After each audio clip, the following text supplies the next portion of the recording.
So you're joining me today at the absolute stunning Newbridge section of the Bristol Avon. Now we've had a bit of a heat wave the last couple of weeks, so as you can imagine the water levels are really low and the water's quite clear. But trust me, there's still loads of fish to be caught. There's still match winning weights out there to be catched in over 10, 12, 15 pound of smaller fish. So we've sat on peg 22 today. We've got about 10 foot or 13 meters and I'm really sure we're going to catch a nice weight of fish today. I've made my mix up already, my ball's all ready to go in. All I've got to do is put my pole into the rest, chuck this in, made a load of noise, get a load of bait in my peg and hopefully catch you a few fish.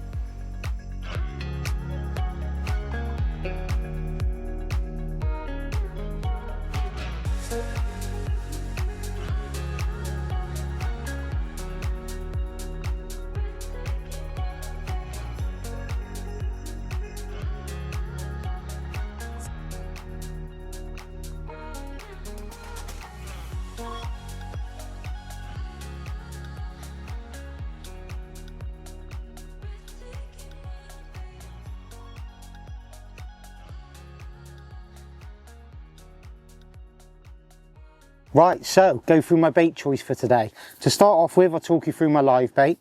I've brought maggots and casters. You really can't go wrong with maggots and casters this time of year. I don't think there's probably a fish in this river that won't eat a maggot or a caster. So every time you go to a summer river, if you take maggots or casters, you can't really go wrong. Got some lovely casters and I've actually chose white maggots today. I mean, I've always found in the past when you go on the clearer rivers in the summer, using white or bronze maggots is really good. When it goes a little bit dirtier, red maggots can be good, but I've just chose white maggots today and just kept it really, really simple. I've also brought some hemp with me. Again, fish absolutely love hemp. Like you think about chub, roach, dace, all those sorts of fish, they absolutely love eating hemp. And when you put hemp into your peg, you get a really nice amount of oil coming off, really attracts fish into your peg. The grain bait I'm using today, I've got Sonu Bait's So Natural crushed hemp. Now the crushed hemp, once you put that into the grain bait, it really will make the grain bait activate. It'll make it like you get lots of little bubbles and lots of attraction coming off your grain bait, which will attract lots of fish into your peg. The other grain bait I'm going to use is the Sonu Bait So Natural River. Now I've chose this one because it's very nice and sticky. We're fishing in like 10 to 11 foot of water today, so I want a grain bait that I don't have to squeeze really hard. I can just give it 1 or 2 squeezes and I know that's going to get to the bottom and start breaking down with that crushed hemp. Now the bait choice really is simple today. I've brought some worms, but I don't want to put worms in at the start because I feel like that could bring perch and predatory fish into your peg, which might disrupt the roach, the dace and the chubs, which what I really want to catch today. So the bait choice to start off with is really simple: maggots, casters, hemp and grain bait. I'm going to knock my grain bait up now. I'm going to measure my water into my grain bait, get it quite wet. I don't really want it too sticky. I want it just a nice texture.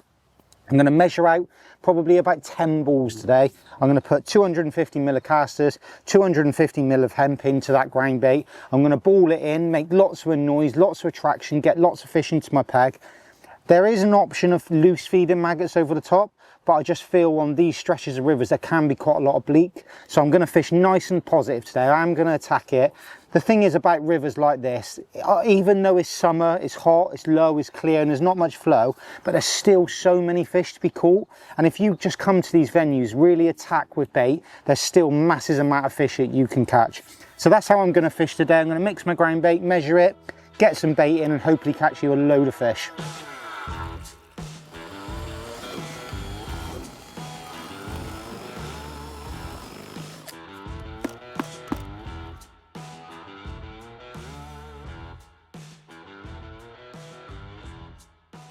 So that's the grain bait mix so far. It's definitely one of the jobs you want to think about doing first when you get to your peg, just to give it plenty of time to absorb all the water. So I've literally tipped about 6 pints of water into that. It's just on the wet side now, which is perfect because I know in 20 minutes time I can come back to it, give it another drill. There's no need to riddle it because I'm using a nice powerful drill. Get it nice and sticky, throw it in and away you go.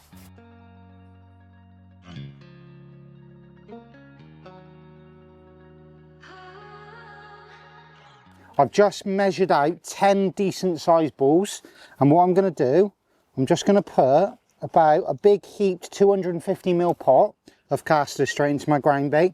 Try and use dry casters if you can, because you can imagine if you were to put really wet casters into your ground bait, it might affect your ground bait. And then I've got a big heaped pot of hemp, and I'm just going to mix that round, just see how it looks in proportion to the ground bait, because I could add some if it looks like there's not enough, but for me that looks really nice. That's a nice proportion of bait within the ground bait. I'm going to chuck 10 big balls in like that and start off with maggots on the hook and hopefully catch you a load of fish. Right, we're ready to rock and roll. Balls are all made up, ready to go in. What I'm actually going to do, I'm actually going to throw them just downstream of me, and what that will allow me to do is to be able to put my rig into the water straight in front of me, let the rig settle so it's fishing before it actually reaches your bait. What you'll find on rivers like this, you catch a lot of the bigger fish above your bait, so I'll need my rig down and fishing before it reaches my bait. So I've just got my rig about 2 meters below me. I'm going to get my pole in position like that. The float's in the water, so I've got a nice something to aim at, and I'm going to throw my balls.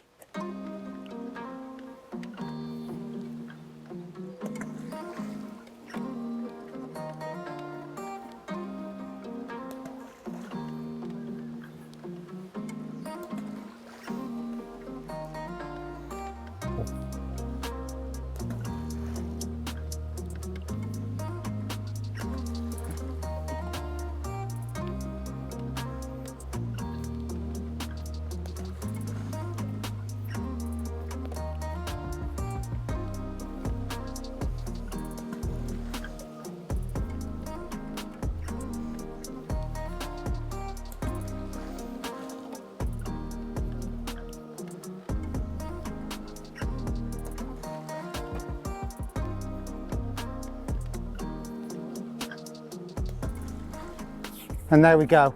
That's 9 of them went in quite accurate. One went off a little bit to the left, God knows why. But yeah, I'm literally going to go straight in, start fishing. I'm going to start off with maggots on the hook, and then hopefully try and catch with casters on the hook. But yeah, that's how I've started my day.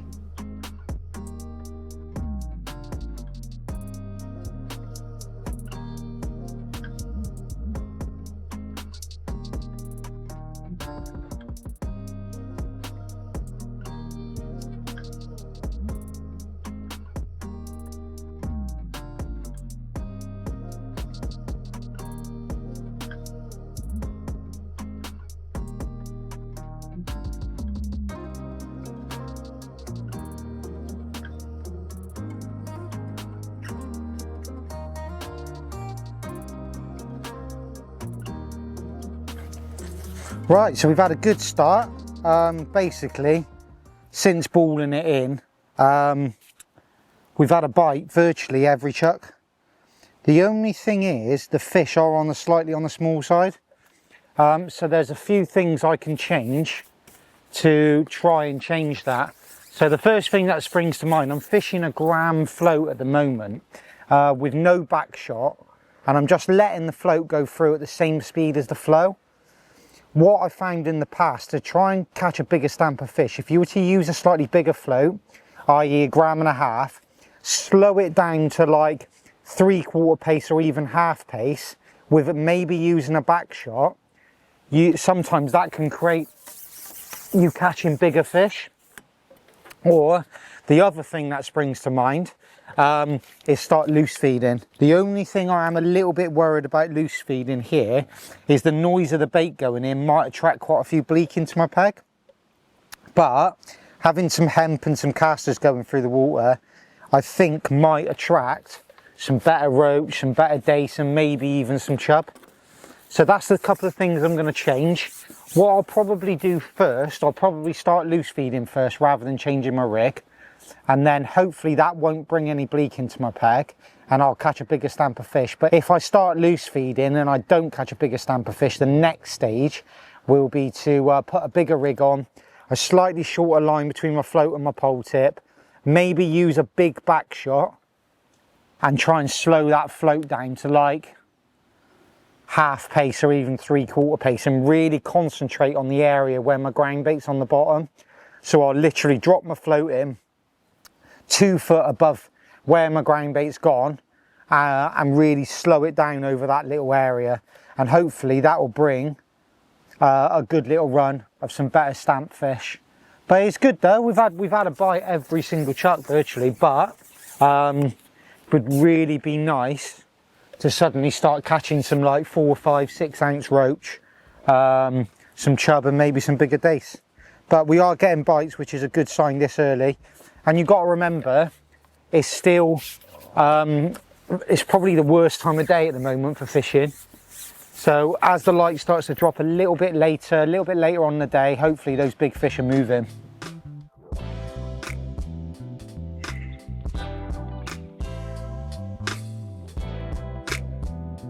Right, so my first step now in trying to catch some bigger fish is I've started loose feeding. I really want to see what reaction making noise and putting some bait through the water does to the peg. So what I've done, I've got a big handful of hemp, a big handful of casters. I've mixed them all round in a bait tub, and I'm actually going to feed them together. With the size of the casters I'm using today and the size of the hemp, they do go in lovely together. It's not like you're getting 2 areas of bait, they all land together. So it's really, really easy. All I'm doing is I'm putting my rig directly in front of me, waiting for it all to settle, then firing in like half a big pouch full of hemp and casters. That's my second time I've fed now. So I'm just going to keep going with it. Give it probably like 20 minutes or so, and then I'll see what difference that makes, and hopefully we should hook some bigger fish.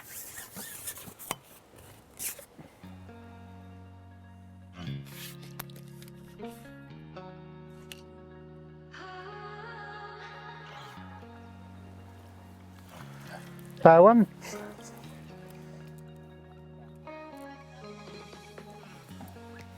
It's nice fish, isn't it? One really good way of actually slowing your float down when it's going through your peg is putting your pole tip under the water and controlling the float. But another good way of doing it is actually using a really big back shot. Now, back shot are more commonly known, used in like commercial fishing for holding your float dead still. But I just know putting like 4 or 5 number 8s in one spot above your float and just holding that back shot just out of the water, that will put your float at a slight angle and just slow everything down. Now if I fish a little bit more over depth with a heavier float, a big back shot, slow everything down, casters on the hook now, fingers crossed, we should catch some bigger fish.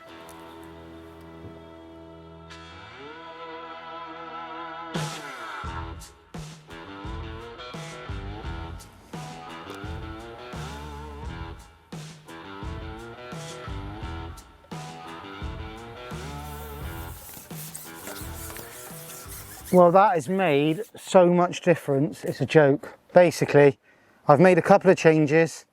I've put a bigger rig on, so now we've got a 1.5 gram rig on. I've double bulked it, so I've got 3 number 9s right at the top of my hook length, a big bulk, a big back shot, and I'm just slowing the float up, literally dropping it right at the top of my ground bait, slowing the float up and just running it onto the ground bait.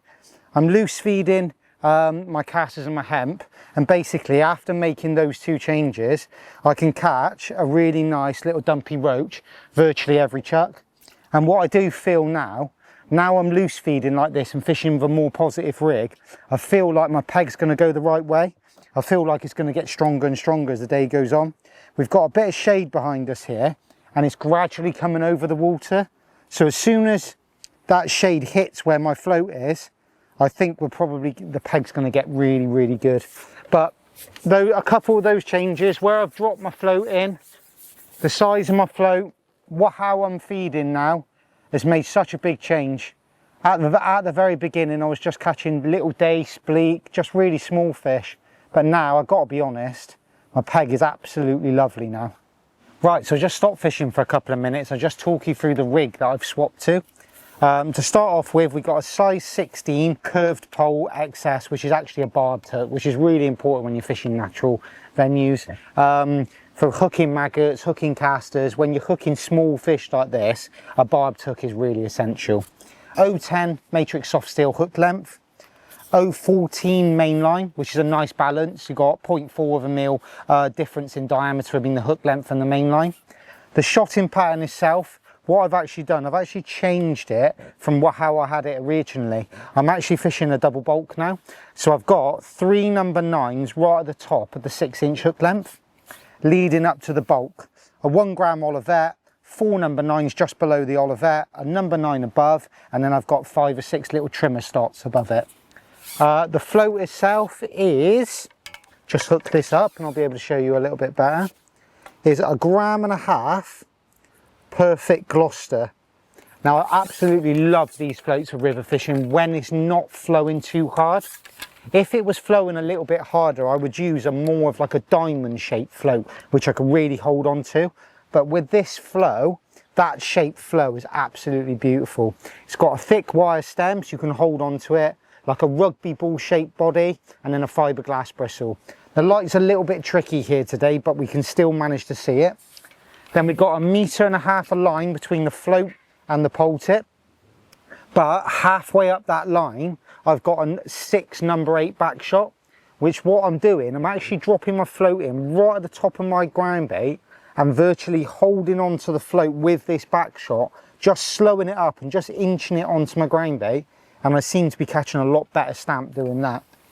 The elastic, I absolutely love this elastic for all this style of fishing, is a 1 mil 4 to 6 slick through the whole long top kit. It's lovely. I've been catching those dumpy roach, those odd decent chub today, and it's been perfect. But if I was to hook a skimmer, a bream like that, I feel like it's still got enough backbone that I'll get it in. A little short Dacron connector. So yeah, that's the setup. It's pretty simple, nothing too complicated. Really, really positive. 1.5 grams float, double bulk, size 16 hook, 0.10. Nice balance, really positive rig, which has been working absolutely lovely.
Right, so I've reached a point now where I feel like my peg's gone a bit stagnant.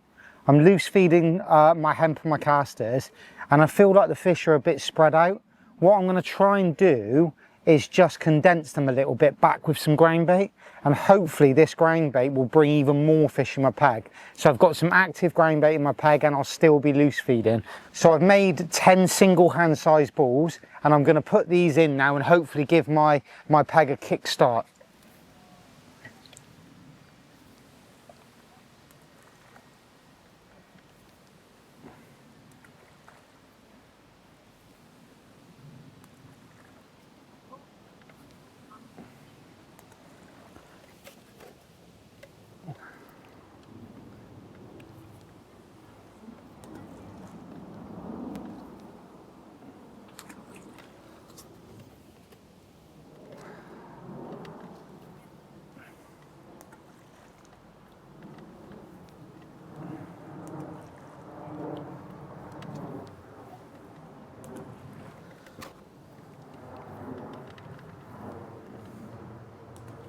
There you go, that's 10.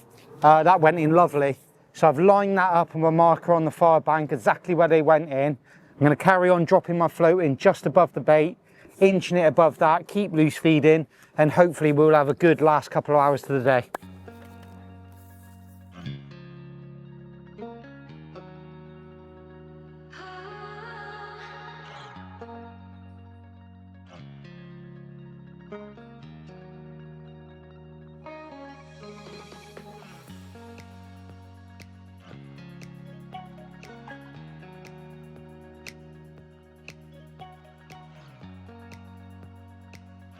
But there you go, guys. We've had a brilliant day on the Bristol Avon here at Newbridge Stretch. Basically, I've had a bite every single chuck all day. I've had a lot of small fish, some smaller dace, some bleak, but we've caught some dumpy roach, we've caught some chub. Unfortunately, my two best chub of the day have actually jumped out the net.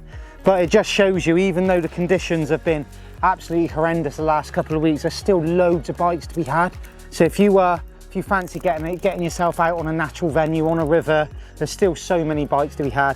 Don't forget to like and subscribe to the Matrix YouTube fishing page to keep up to date on all the most recent videos. But yeah, get yourself out there on the bank, on the river, ground bait, casters, maggots and hemp, that's all you need, and you're going to have a great day like I've had today.